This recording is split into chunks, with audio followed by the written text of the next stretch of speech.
Good evening, everyone, and welcome to the virtual edition of Healing Through Conversation with me, Saskia.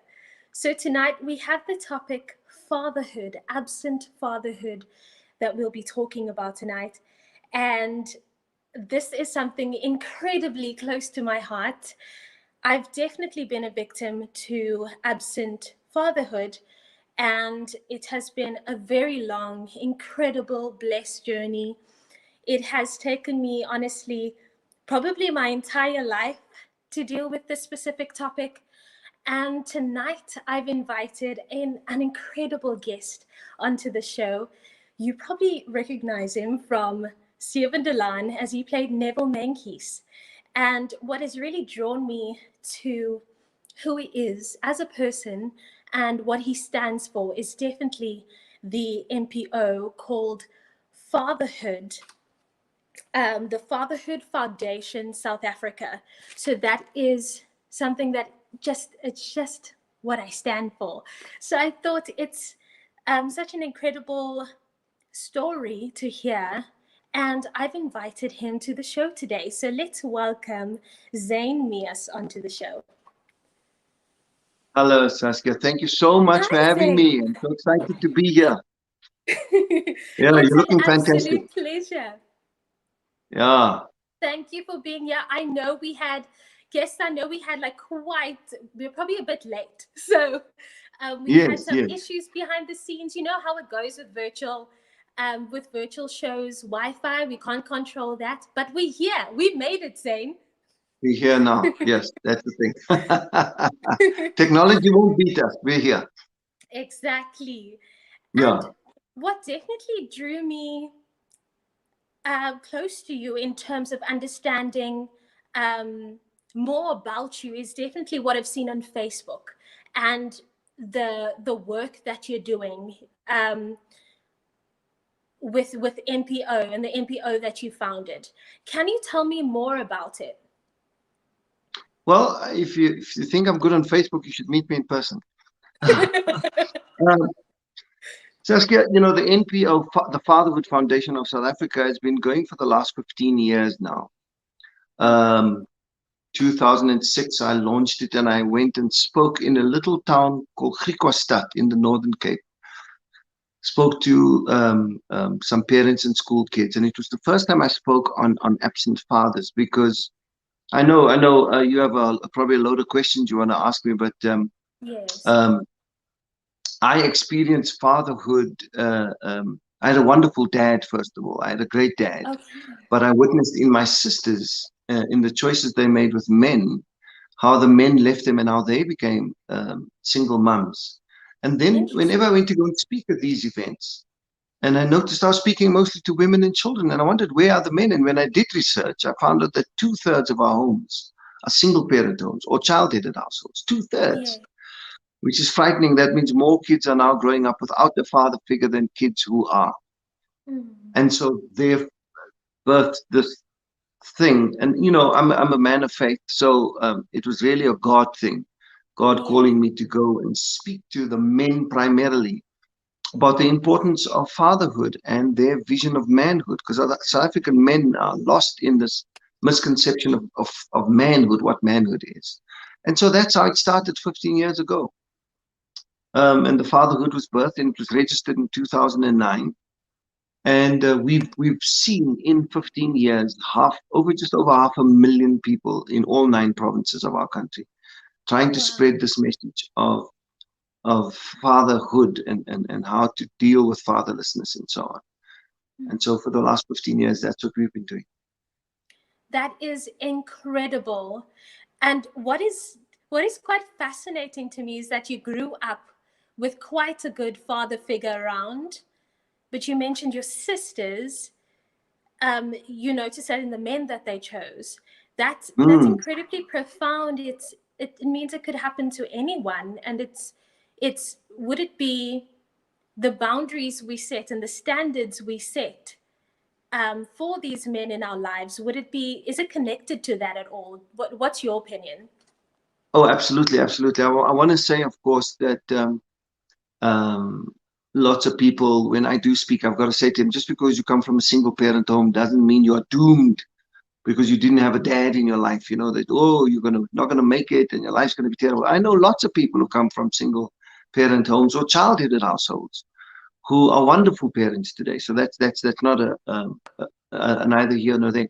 We're speaking in general, and the majority of our research and statistics bear out what we're going to be discussing tonight.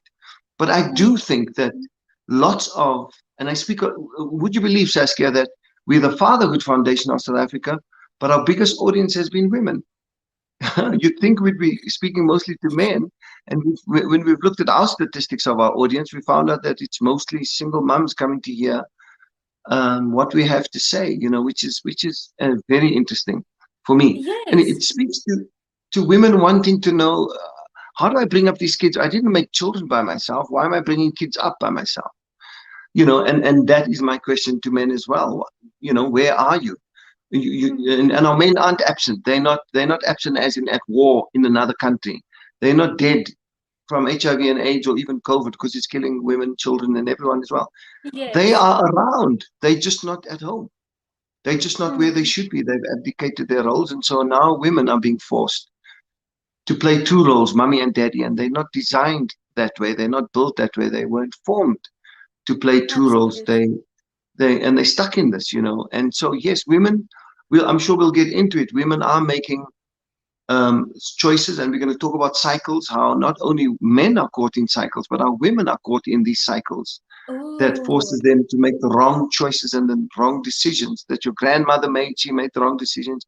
Your mom made the wrong decision. Now you a single mom and your daughter is pregnant and she doesn't have a man that's going to yes. help her. And it just seems to be a cycle that we are all caught in. And you know, and this is the issue in South Africa today. Yeah. I started the Hello Daddy Issues page, I think it was about 3 years ago. And I was wanting to preach to or speak to men out there, not to women. Mm. And I noticed, or not to women specifically, and I noticed that I had more support from women when it comes to this Yeah. topic. Yes. And I wanted to throw myself into the lion's den and literally tell the male, or in a loving way, of course, saying that this affects us. The choices you make affects us. And Mm. because you're Mm. valuable to society. And I just wanted that honest type of conversation, which I will obviously continue to do in future. That's my biggest goal, is to speak to men out there specifically in the most loving, tender way. So with my dad, I've experienced not a very uh, active father figure. Mm. So I just had a dad, and he played the, I wouldn't say typical, but the money role. So he played, he was, it's just, yeah, I felt no affection, no love, no um, Mm. conversations. I couldn't ask him. I couldn't tell him about a boy, for example, when I started dating. I couldn't have those type of conversations. And I noticed that it affected quite a part of my life from teenage years until now. It affected, and now I'm 28, and it affected quite Mm. a large span of my life. And it took me quite a bit of falls to realize that I'm repeating what my dad does. So I'm repeating Yeah. it to men, or I'm Yeah. allowing that type of man to be in my space. And I thought,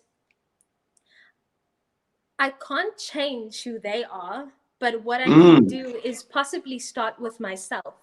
So Yes. how do I value myself? What standards do I have? When Very dating, should you important. have the 90-day rule? So it's all Mm. of that. Should you become intimate before marriage? It's all those type of questions that I Yes. ask myself, because I became, I dated quite a lot. I always had, a Okay. boyfriend, Yeah. Yeah. Well, but lucky you. not Yeah. Yeah. not the ideal, not the Yeah. ideal. man that I would stay with for the rest of my life. And Yeah. the moment I noticed a characteristic that was as similar to my dad, I froze and I said, Yes. we have to end this. And I knew that it's not for me. And I bet I would tell you something, Saskia, that what it attracted you initially to those men was exactly a trait that your father had. Though. That's the funny thing, Yes. you know. If we go on Yes. to date the dad, and then she finds out, no, I don't really want to date my dad. I didn't get on with him. And then No. this is something that we find. This is the cycle we're talking about. But also, and I'm very sad to hear, and I hear this all the time, daily. I hear this, that men are present, but they're absent. They're absent emotionally. They're absent with regard to their availability, and so it makes it so difficult for children growing up to understand relationship. As a person of faith, I find when I speak to people about God, the Father, they kind of go like, well, I don't know, because I didn't have an earthly father. How am I going to, is he also going to leave? Is he also going to disappoint me? Is he also going to molest me? Is he also going to, and they see the relationship that you have with your father on earth will definitely affect your relationship with everywhere we were to speak about God.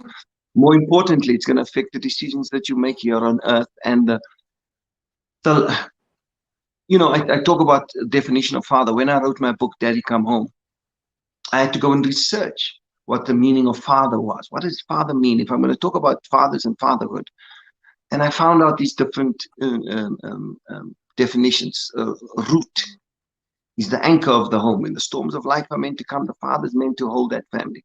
He's the root. He's the source. He's the source. And then out of all of these things, he's the stone pillar. He's meant to be the pillar of the house, strength. Out of all of these things, I then came out with my definition, which went that he's the founder of a lifestyle. Founder of a lifestyle. So the lifestyle we enjoy today is because of the dad that we have. The choices we make, the decisions that we still make to this day in our families is because of that dad that was the founder, that laid the foundation of what family and lifestyle. Father set the tone, the atmosphere of the house. I just said the other day to someone I was chatting to. I'm saying that I bring the substance to my house, which is not a bad thing. I work. My wife is now at home. She's working from home because of COVID and all of that. And so I'm the one going out, and I bring the substance. I make sure there's food on the table, etc., etc. But she brings the atmosphere. She brings the spiritual, because my wife is a prayer warrior. She prays a lot. So she creates this atmosphere, and she cooks. And so she creates the fragrance. And she's there to make sure that there's always flowers in the house, and there's always this. She creates this wonderful. I come with the substance, and I come with the strength, and I come with if I come with love, the kids are all loving. If I've had a bad day at work and I come home and I'm in a bad mood, the kids are sort of tiptoeing around me. But I set that tone, that atmosphere, and I could very often just break the very atmosphere that she created by just coming into the house. I could break that or build it. You know what I mean? I could just add to it. Fathers must realize how important they are. And this is why we can't talk sometimes about fatherhood until we talk about manhood. Because, and if we don't talk about manhood, then we've got to talk about these cycles. Because I guarantee you, your father was the kind of man that he was because of the example that he saw from his dad. 100%. His father, grandfather was probably the kind of guys that 100%. Yes. Yes. I don't have to know that because just there. Yes. Yeah. Yeah. And his father's probably like that. So they don't know how to express their emotions. And they have this, that's what I'm talking about, manhood. They got this skewed view of manhood, that manhood should be, we don't show emotions, we're tough. We're Clint Eastwood, John Wayne, we're that kind of guy. And I've got to, whereas that's not it. And my hero, my role model of maleness, in John chapter 11, verse 32, it said he wept. He cried. If Jesus can cry, what kind of man am I supposed to be? I'm supposed to be able to access all of those emotions, If I look at David in the Bible, he was the prophet, priest, and king. One minute he could kill a giant and a lion and a bear. The next minute he's writing love songs. Wow, there's a multifaceted guy if ever you wanted. Now we think we must be this one-dimensional rock, this one-dimensional thing where we just got to, because that's being a man. We got to take that, throw it out the window, and really look at everything. And is your dad still alive? No, he isn't. So he's recently Ah, passed. sadly. Ah, And sorry to hear. yes, but somehow it brought incredibly healing, like so much Mm, healing, mm, because I've been on the path of forgiveness for mm, probably 4 years, 4 more years. I don't count how long, but it's been years, and it's trying to have a better relationship with myself so that I could have a better relationship with my father. So before his passing, one thing I remembered was that no matter what went wrong, or no matter how much we did not have that active communication between the two of us, we always said I love you, and that's one word that I kept between the two of us. We always said I love you, even if we're angry, even if we're sad, upset. We always said I love you to each other. And when he passed, I just it was quite tragic. Um, and when he passed, I just felt his presence, and I felt mm. him.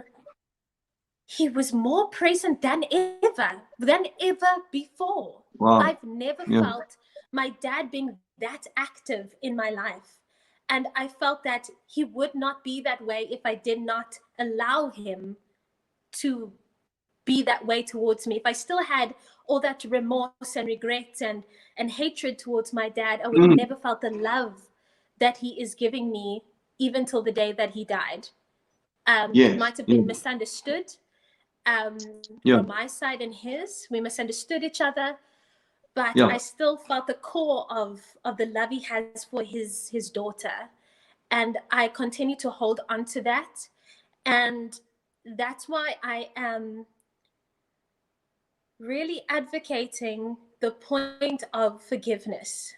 You have to learn to forgive, not just for others, but for yourself first. And for the Wow. longest Yeah. time, yeah, I think for the longest Mm. time, it was, if I did not have a spiritual background, I've been, I knew God since the age of, since I was alive. So I always Yes. had that Yes. Yes. strong foundation, that strong spiritual foundation. And Yeah. that maybe some days when I wanted to speak to my dad, I spoke to God instead, or my grandpa, meaning my maternal grandpa. So Yeah.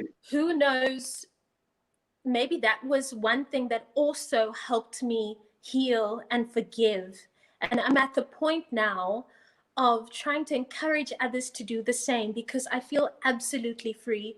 I feel absolutely loved by my father, which is so Wow. strange. I Yeah. feel I feel completely loved, completely at ease, and I'm no longer repeating the mistakes that I made during my broken phase or my daddy issues phase.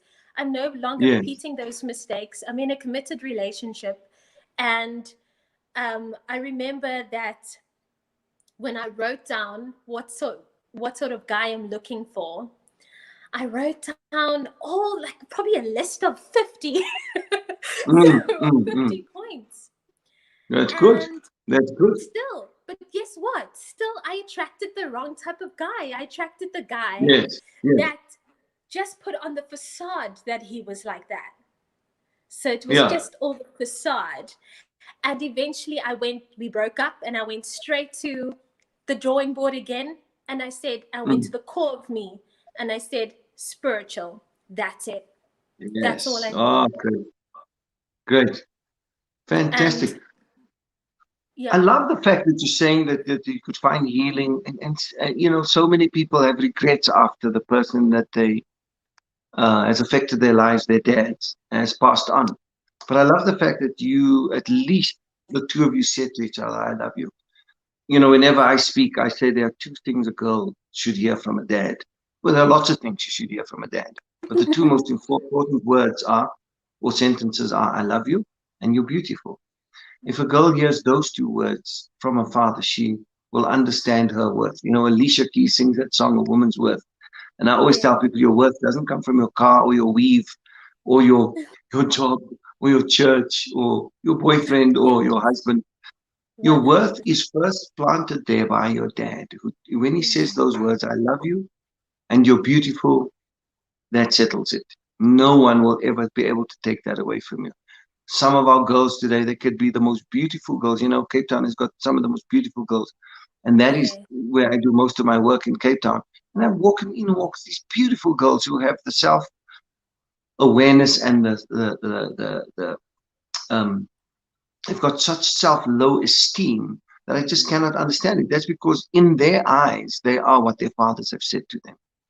Mm. You're ugly, you're useless, you're just like your mother, you're this and the B words and C words and all of that kind of stuff. So Yes. they walk around with this image because he planted that there. And you can look at it and go, wow, this girl's gorgeous. And she's going like, my word, I'm ugly. Suffering from bulimia, suffering from all sorts of things because the words that daddy speaks over your life. The first person to give you worth is your father. You know, so I'm glad that at least that he could say to you, I love you on a regular Yes. basis. So at least he may have been absent, but you knew you were loved and I that you knew. could I find always healing. knew. Yeah, and that Yes. you could find healing even after he had left, that you could find that healing. That for me is just wonderful and encouraging. Yeah. And I love the Yeah. fact, Saskia, and I don't want to grab your conversation here, but that you speak about the healing and the forgiveness, because that is vitally important. You know, boys always ask me, they say to me, saying, what kind of dad am I going to be? Because I never had a father. So what kind of dad must I be? And I always tell them, become the father that you wished you had. Healing is so important when you give out of lack. The Bible even said it, give and it will come back to you, pressed down, shaken together, and running over. If you give out of lack, you will receive abundance. So if your dad was never there at any of your rugby or soccer games, go to as many of your children's rugby and soccer games as you can. If your dad never said, Yeah. I love you, tell your children every day or as many times as you can. I love you, I love you, I love you, every day. My kids hear that every night. My father was a Christian, a devout man, but he never prayed with us. He never even said the words, I love you, because he believed he had to be that kind of man. He provided, he created a beautiful atmosphere in our house. We was always laughed in it in the house. But I pray with my kids every night now because it's something that I missed growing up. I make sure my kids hear my voice and me speaking blessing over them every night. Wow. Um, so in giving out of your lack, in giving out of what you never had, you not only heal yourself, but you receive so much more because you can see your fruit of your words and Yes. well, the seed you plant with your words, and you can see the fruit coming back. And that to see your kids come up and run to you and hug you and hold you and tell you, Daddy, we love you spontaneously without it feeling like a thing has got to be the most satisfying thing in the world. And I wish Yeah. more men would realize that. Yes. Yeah. And I really admire men that have those characteristics. It's so valuable to society. You don't just have an influence on your kids, I believe. Yes. You have an influence on society as a whole, whether it be one male or female you interact with, becoming a role model in your communities. To the boys who don't have their fathers around, you're changing not only the kids' lives but others out there. So Yes. it's just setting the example for society as a whole. And how Yeah. deeply rooted is the absent fatherhood pandemic? I say pandemic, and I know I mentioned this Oh, to you yes. over the phone as well. I Yes. say the word pandemic because it has spread like wildfire through You generations after generations. no, you absolutely have it right. You absolutely have it right. It is a pandemic. It is. If you think other pandemics affect the world, fatherhood affects us for generations to come and has affected us for generations. Sometimes we're the product of something our great grandparents did, you know, Yes. without us even being aware of it. Um, so it is a pandemic that affects society, affects economy, it affects the fiscal of the economy of a land. It affects the fiscal income. It affects society. It affects Yes. your neighborhood. It not only affects your house and your family. It affects the neighborhood. My second book is called Happy Family, Happy Nation. I'm still busy editing it at the moment. But I talk about if the family is solid and the family is is a collective and a unit and is whole and healed, then the country is whole and healed, because as the family is, so the country will be. And at the moment, that's not it.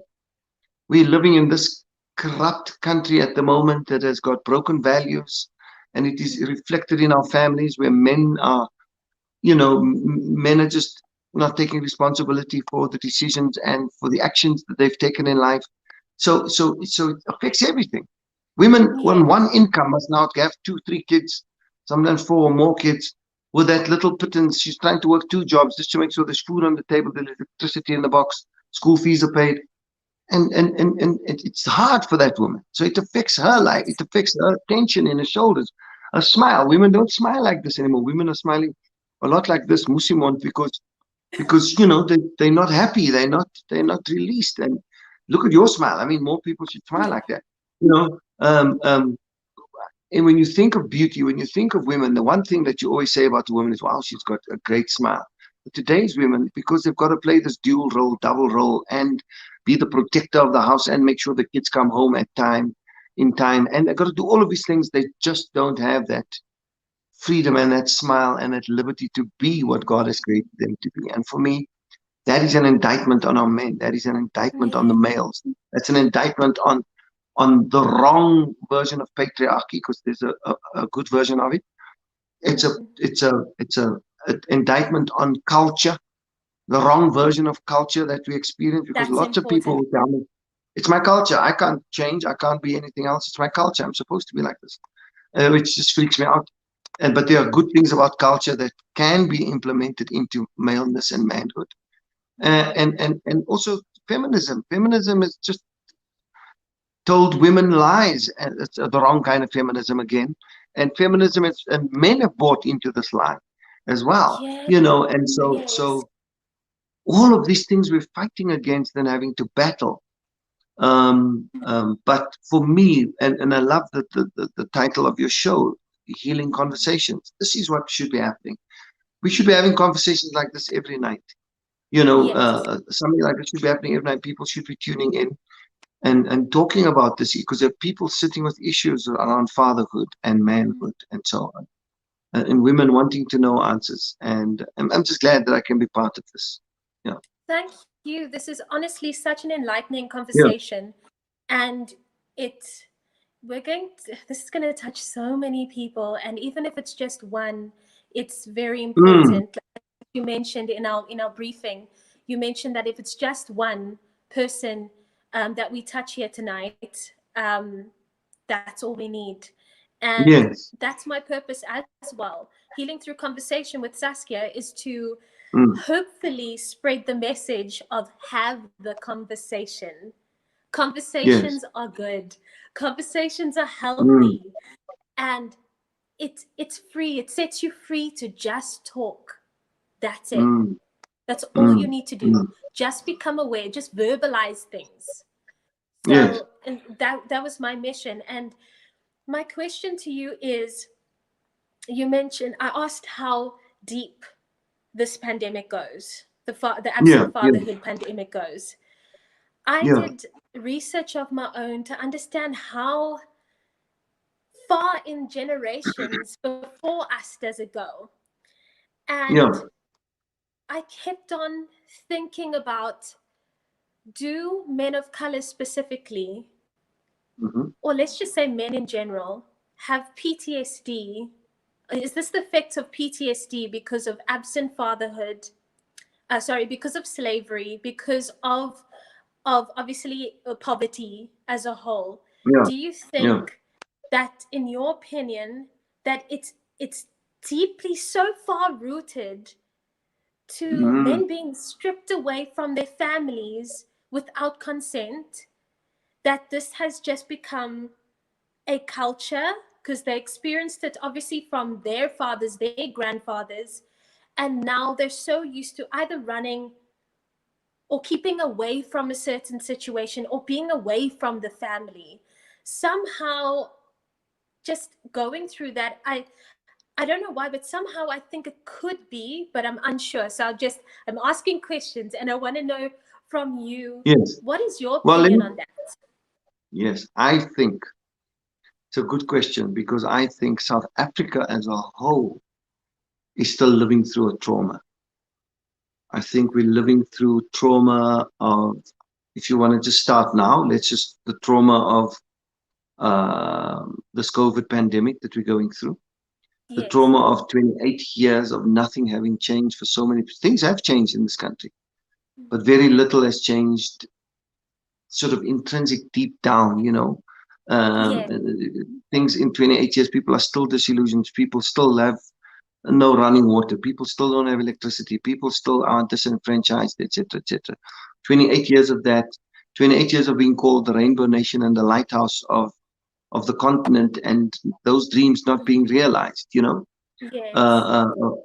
of that. We're going through the trauma of that. We can go a little further back to the trauma of apartheid before that. Then we go a little further back to the trauma of 300 years of slavery, or even before that, living in Bantustans and having to come work in towns. And so you leave your wife and your kids at home, and so you have to travel and come and live in hostels, and how that affected men, and working for pittance in mines, etc. Of course, we're living in a trauma. Forget PTSD. It's a traumatic thing that we are living through. We're going through, the whole nation, whether we're black or white, whatever, is going through this. I would say people of color more, but everyone eventually is affected by it. You can't expect just one group to go through something and it doesn't affect everyone. So our whole nation is going through trauma. We've got personal trauma, we've got national trauma, we've got family trauma, we've got different types of trauma that is affecting our nation. And no one is talking about it, which is why I love this conversation we have. No one in government is talking about it, which is where it should come from. We should have another father leading us, not a president, not a political party.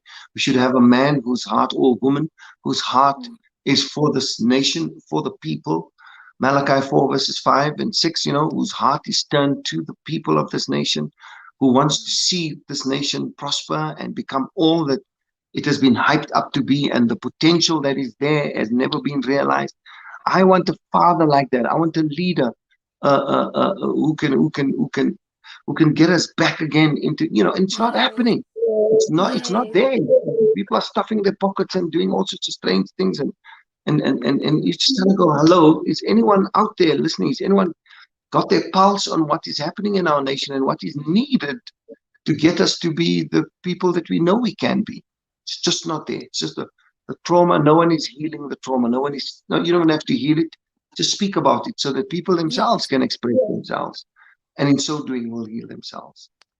Absolutely. This is my thought. I'm going to drink a bit of water because my throat is a bit scratchy. Sorry. No problem. I think I'm thirsty as well. H2O. H2O. So yeah. Oh, good. You got a big mug. I've got like a plastic bottle. Okay, cool. I'll recycle them. I love filling that mug full of tea. I love tea, so I love doing that. Good. Yeah. Great. Yeah, I completely agree with you. And we're so used to either playing victim, sorry to say, we're so used to either playing victim and having the victim syndrome, as in, they did this to me, this happened to, my dad did this to me, this is why I act this way. And using it as an excuse. There's too much of that. And I feel that it's also, we've covered the wound so nicely with a little plaster. And the plaster's beginning to, it's really old and it's starting to rot now.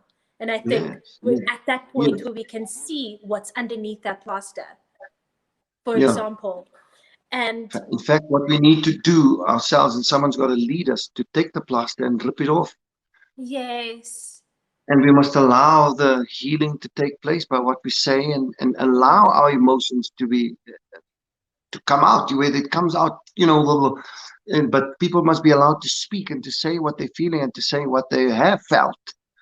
They must be allowed to do that. And someone needs to rip the Band-Aid off and say, listen, there's a wound.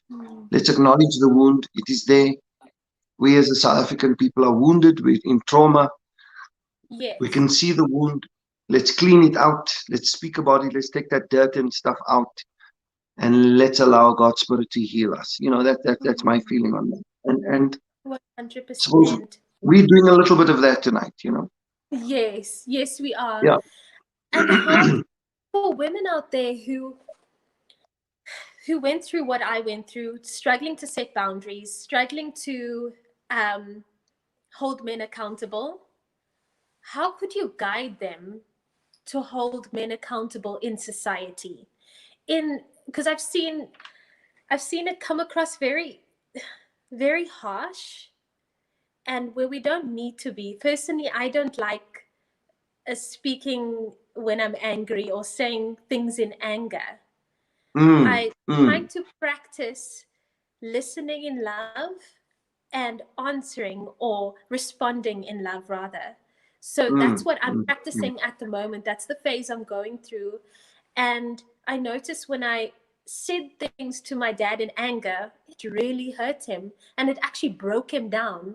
Yeah, And when I said that to whoever, another male figure in my life, and I'm just saying things in anger because it was a trigger for me. What he did was a trigger for me. I noticed yeah, no good came from it. But yes, when I yeah, started practicing the listening in love and responding in love, because to me, I strongly believe that God is love. So we need to try and embody that and see it as, see God as a role model in that way. Um, I started to try it, I tested it, and I ended up building up the man instead of breaking him down. good, wonderful, So great stuff. my Yeah, question is, how could where do women start to set boundaries when it comes to absent fatherhood specifically, as well as their own trauma that they've been through? I think it starts when they are little. I think it starts when they are little. I think we've got to teach our young girls the value of their bodies, the value of their minds, the value of the very spirit that God created them in them, and how valuable that is, and that they are not a commodity, that they don't need people to define them and to box them and to tell them who they must be and how they must behave and so on. I believe that is a vital conversation that parents bringing up children should have. Schools should be talking about that. For me, that is where gender equality starts to make sense. That is, you know, not this comprehensive sexual education that they want to teach our kids and do all of that. I don't agree with that kind of stuff. But I do believe that if you're going to have a conversation about women's worth and the equality of man and woman and the equality of gender in that sense, the two genders in that sense, then we are having a nice conversation. Then we are getting to the root of things. And that is Yes, where it starts, Saskia, for me. It's when kids grow up knowing I can do anything a man can do. Well, most things. And let me just say that women aren't meant to do everything a man can do. They're supposed to do everything that a man 100%. can't do. They're supposed Yes, to we're supposed meant to complement each other. But when I say anything a man can do, I mean as in there's nothing wrong with you. You don't have less faculties. You don't have less capabilities. You don't have less brain. Nothing is stopping you from being equal in that sense. I believe that is when a woman can't share herself with someone until she knows who she is and what she wants. Very many women go into a relationship because they're lacking something, and so they think they're going to find it in their partner. And that is where the problem comes. And certain men recognize that women are desperate and they want something from them. So they will give them a little of that, but take a lot of something else. A lot of their yes, self-worth gets taken. You think you're getting something, but he's taking away so much more. And that for me is the danger. And that for me is the vileness of predatory men, some men that are predatory, that would do that kind of thing, take advantage of women who come to men for a need, for assistance, for help, for yes, them wanting to cover something. And instead of covering, we uncover, and we do the exact opposite. So women, for me, have got to realize their own worth. They've got to realize what they want. I always say to women, marriage counseling is so important because you've got to understand and speak things out with your fiance about your life previous to him, so that he knows not. For example, I tell men, you will never walk out on your wife because maybe her father walked out on her when she was young, and you're just wounding her all over again the minute you walk out that door and slam it. Fight it out, talk it out, rather, do what you need to do, but you don't do that. Those are some things that a fiance should tell her fiance. My dad did this, or I didn't have this, and they must also understand that you can't expect your man to be your husband and your father. That's unnatural. Similarly, men can't expect their wives. They can't expect their wives to be their mother and their wife. That's unnatural. And, it's just not. That's not why you get married, so that someone can be a father figure or a parental figure to you.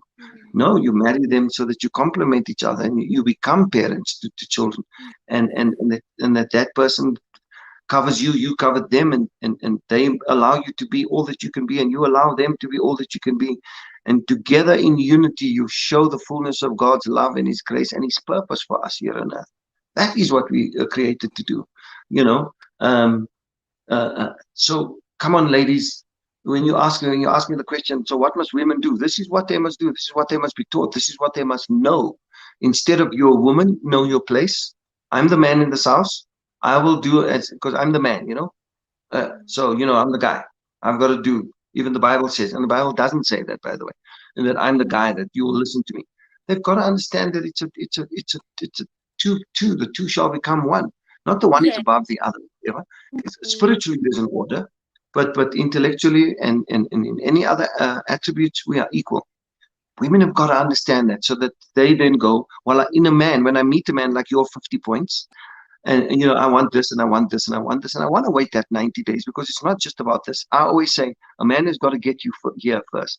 If he can get you here first, and then here second in the heart, the corazon, the heart, that's where he's got to get you. He's got to get you there secondly, and then before he gets to all of this, he's got to put a ring on it.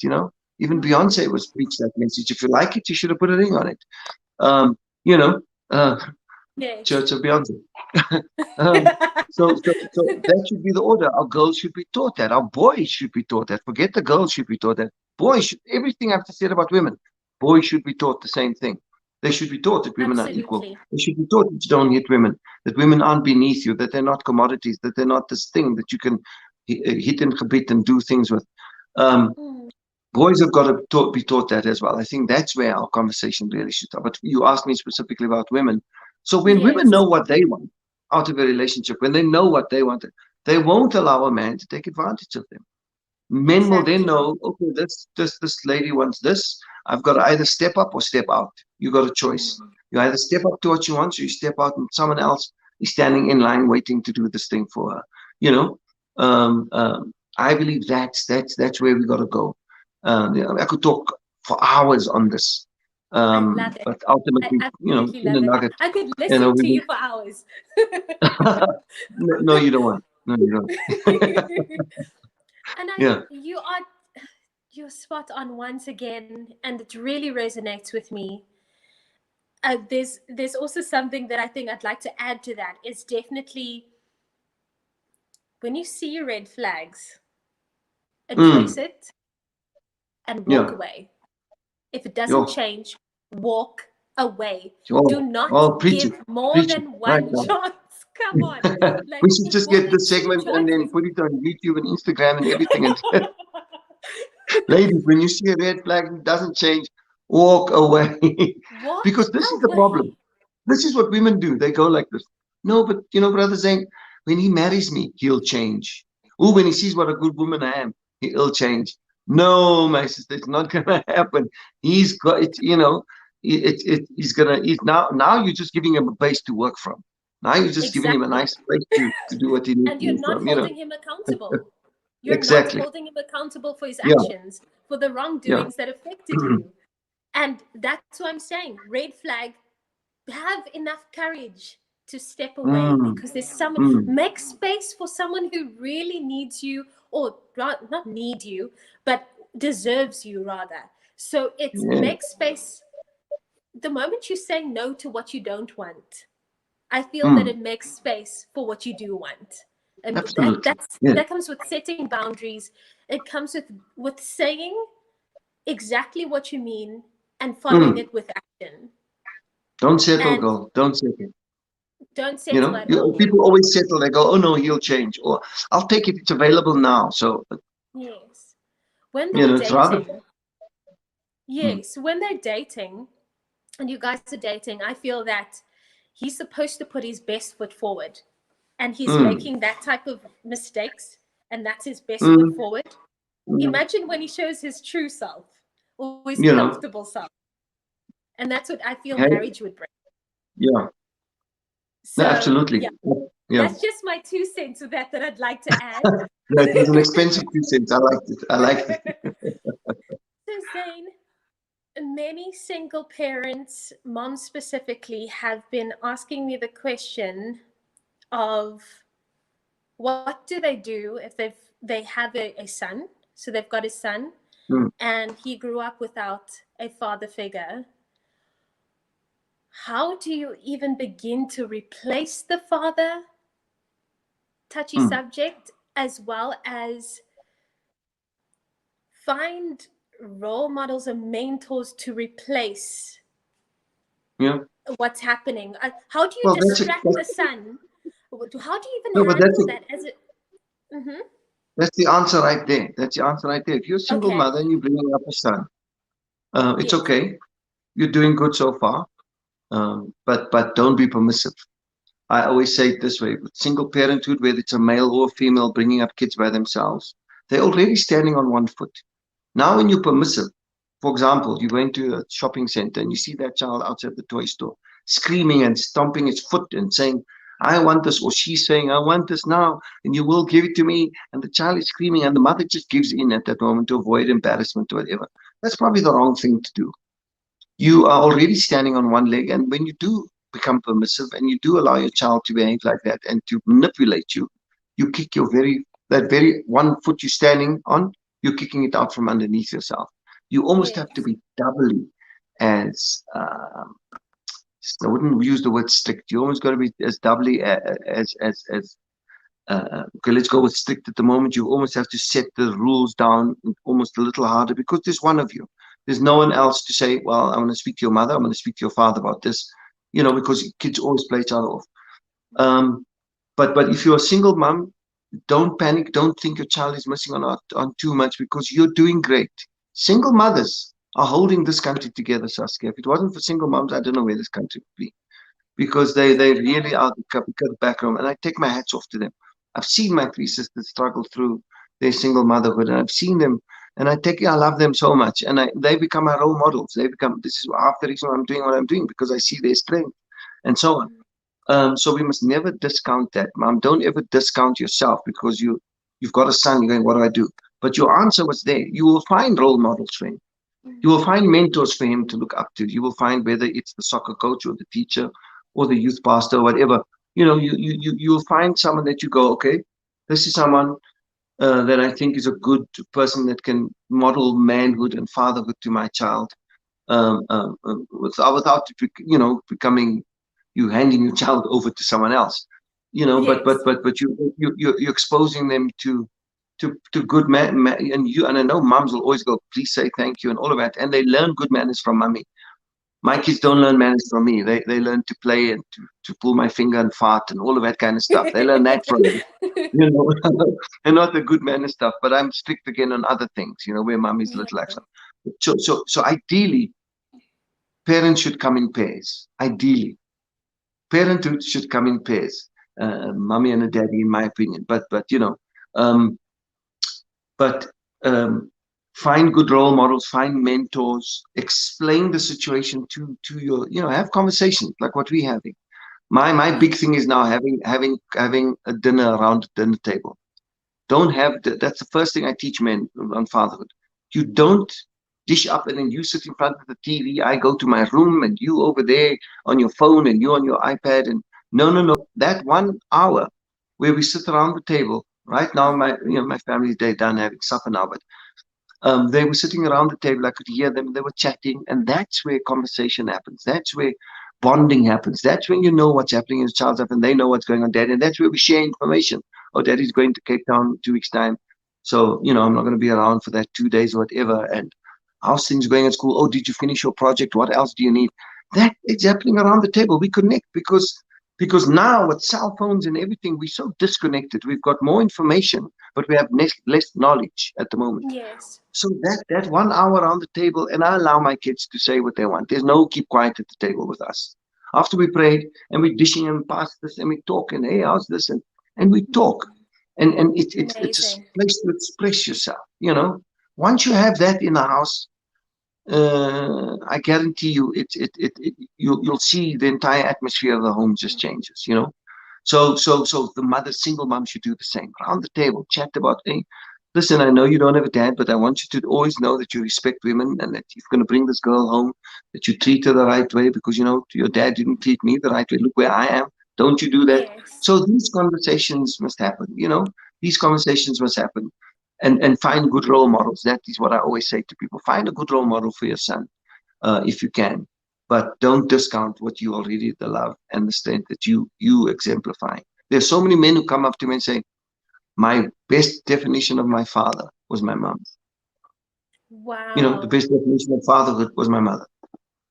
So don't discount yourself ever. Yeah. Yes, Yeah. I completely agree.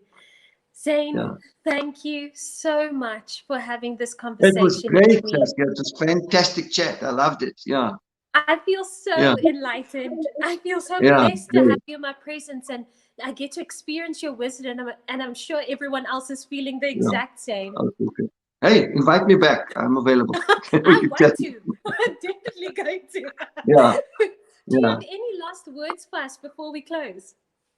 You know, always to those dads out there, it's a message I always say to fathers. Listen, men, your greatest place of influence is your home. Not at work, not at church, not in society, not wherever you think you're quiet, you know, and that you're important. Your most important place of being important is at home. What is the point of being a public hero out there, but you are a private failure? Rather be a private hero. And then I guarantee you'll be a public hero as well. Don't neglect your responsibility. Don't underestimate your importance to your children, to the woman who gave birth to your kids. Don't underestimate your importance to society and to even the community that you come from. Vitally, vitally important that you never underestimate your importance. There's a woman waiting for you to help her raise kids. There's a daughter waiting for you to say, I love you and you're beautiful. There's a son waiting to hear the words, you have it, and I'm proud of you. And most importantly, there's a God wanting you to take your place and to exemplify his heart, not only to your family, but to the world. So men, step up and come home. Amen. Thank you. Thank you so much for those wise words. And there you have it, viewers. Thank you once again, Zane. And I Thank you, hope Saskia. everyone God bless out you. there, thank you. And I hope everyone out there enjoyed the show.